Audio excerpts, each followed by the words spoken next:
first met Mrs. Smith in 1991. We chatted freely all about her life, her school days, and I did that on several occasions. Mrs. Smith had a room sort of re-wallpapered every year, which is why there's lots of layers, and she had somebody come in and do it so that it was always clean and tidy. She was in excellent health. She attended lots of things. She was a very strong Methodist. She was still making her chutneys for the stalls there, and she was going out and about. She went down into the village, but she also had deliveries made because Wellborns would always deliver, and so would Oddlings. Well, when we first decided that the cottage was going to be a museum, we could not believe how much was stored in the outbuildings. We've got bottles and bottles, masses of newspaper, but everything had a use. So the newspaper was to scrunch up and put into the fire. On the night that she fell, when I went to see her in hospital, she told me that she'd got to the bottom of the stairs and had forgotten something, and she turned around and twisted herself and fell, but she wasn't on the ladders, she was just at the bottom.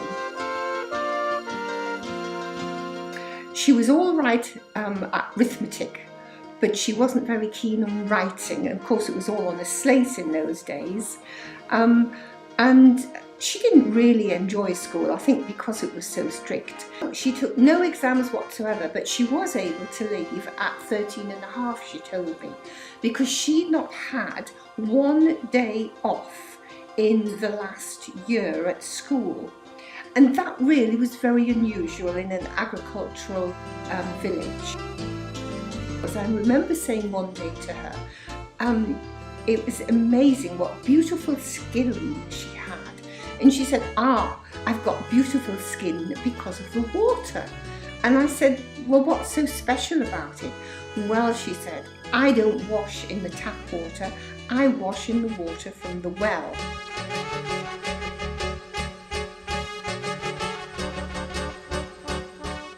Well, I always thought it was a lovely little cottage.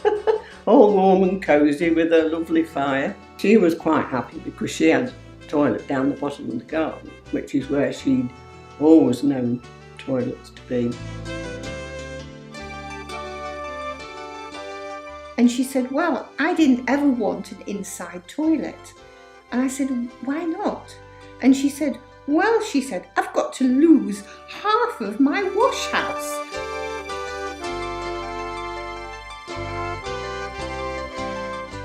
Everybody knew Mrs. Smith. They'd go to the hedge, she'd go to the hedge from her garden, and they would have a talk.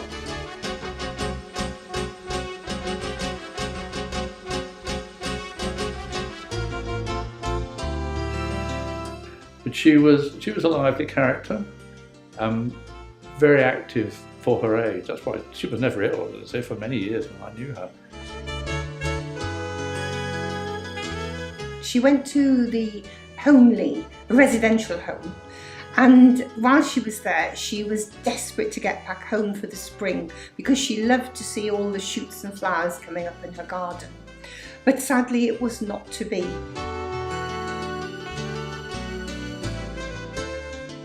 Because 1995 was the year when she died, and many people at that point had already, people who knew the cottage had already said to themselves, including myself, this really ought to be conserved after Mrs. Smith's time.